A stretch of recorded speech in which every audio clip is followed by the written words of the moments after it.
And I can't give you that answer because it's a little bit hush-hush. Why, I don't know, but it's the federal government, at least, I heard it was 5 years, I don't know. I think it's because the person wanted a warehousing place, and that's the amount of time he put in it. But if we can convince that person and their neighbors to go into this instead of warehousing, that's the key. That's what you guys are gonna have the challenge. Good, thanks. Yes? Yeah, Mr. Charlebois, are you looking at doing a project on leased land, or are you ultimately looking at trying to obtain the land from the federal government? 2, 3, 4, 5, 6, 7, 8. First of all, it's right now it's a current lease. I don't know what the federal government wants, if they want to divestify and sell their lands.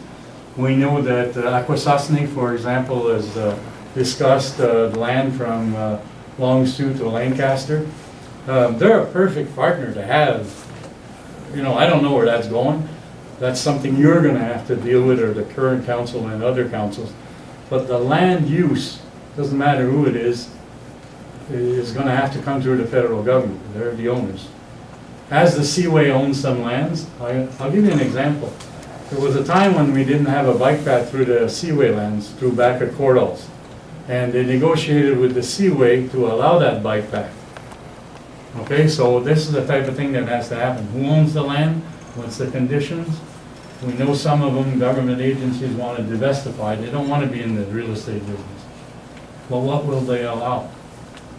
Okay, so there's a lot of questions that somebody else is going to have to answer and not us. Is that satisfactory? Well, I'm just trying to find out, is it a project that you're preparing and you're keeping it contingent upon getting control of the land, either through lease or ownership at some point in time? Yeah, that currently is not our option. No? That'll be up to the council and the Waterfront Committee to, that will get, for example, J.C. Goddard.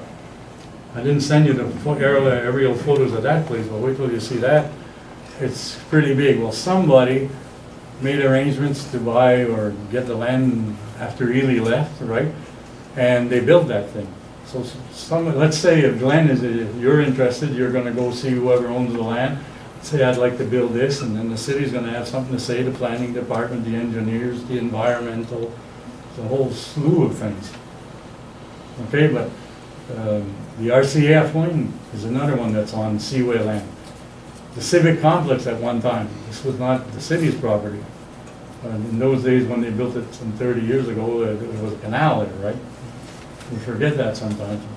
There's a new entrance to the canal. If you go on the dump tower site and you see the sign, we designed a new dock to bring people in on the other side of the bridge, the new bridge, so that they could go into the housing projects such as Lachine. Lachine dug in, and the boats can now leave the river, go in there and park at their condo. So it depends what the city, what direction they want to go, and of course it's all money. Now we're a non-profit group while we're talking about money. We got the money because we're a non-profit group. And so there's some stuff we can do. That's why in your book, you said anybody that can do something. Well, a non-profit group can choose to do something. The Rotary Circle is another good example. When John Derone built the Rotary Circle, you'll remember over there, the Rotary got involved. The gazebo, and weddings there all the time. Somebody else, the service club, got involved. So the city, as far as I'm concerned, has always been, continues to be open to partnerships. You can't do it alone. One more time, please. Oh, okay. So I guess conceivably, it could be a project that would be on Seaway lands. It could be one of the partners, in other words. They Yes. own the land, they would give permission for this to go ahead, and so it's something that could flourish even if the control of the lands wasn't obtained by the city. That's right. Okay. You don't have to own the land to build a project. It can That's be leased basically what I land was and you trying to make an get to. arrangement. Glenn, did you have one? Just we have a land acquisition committee that's currently looking at purchasing lands. We have 2 subcommittees from that committee, and Denny Tebow's heading up the one for the eastern part, and which would take in the lands that we're talking about for acquisition or lease. So we are, you know, when you deal with federal government, it's a tough thing to get through all those different. No reflection on your past history, Robert. But there's so many different layers to go through, and that's what we're struggling as a committee to finally find the person that's going to assist us to say yes or no, or let's talk about it, or whatever the case. But that's our first focus at the East End, and then we'll be working at the West. 1, 2, 3, 4, 5, 6, 7, 8. I count to 8 so I can make sure I got the question. But, or the comment.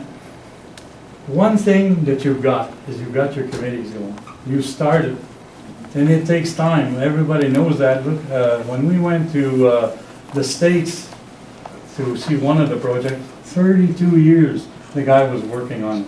32, he wasn't finished, and he ended up in Lachine. And at the time, Guy Lauzon took us for 2 busloads over there to listen. You were there.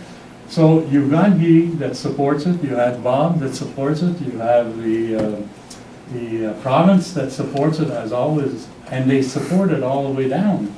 It's important that, you know, if you go from Iroquois down to Quebec border, where can you get any better waterfront? You can go to the world, anywhere in the world from those areas. And leave Mooresburg, go to France. Just got to have the right boat, right?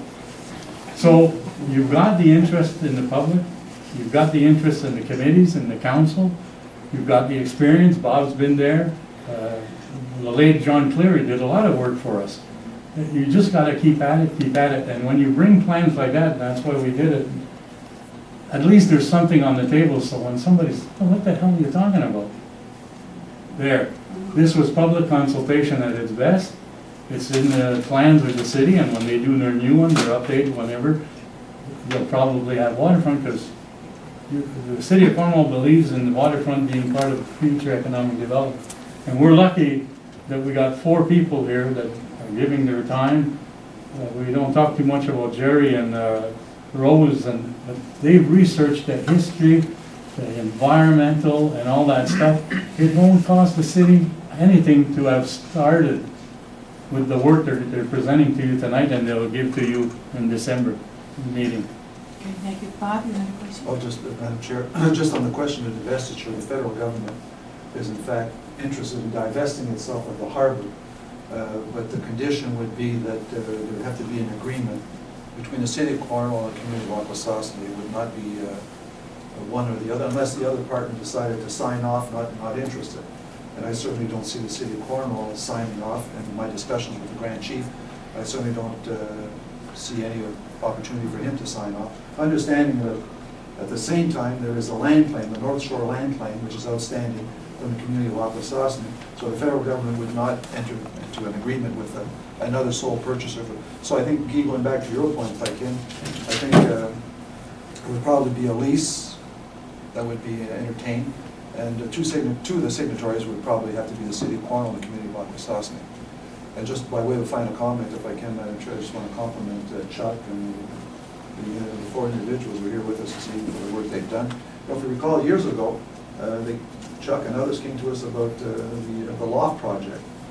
And today, well, there it is. So it starts with a vision, it starts with ideas, and a dream maybe, but in the end, if it continues to be pursued and continues to have the passion and commitment that the visionaries had like Chuck, it becomes a reality. So congratulations and thank you. Thank you. It's Yes. Chuck with the support of the community. Yes. Well, And the thank you plans. very much.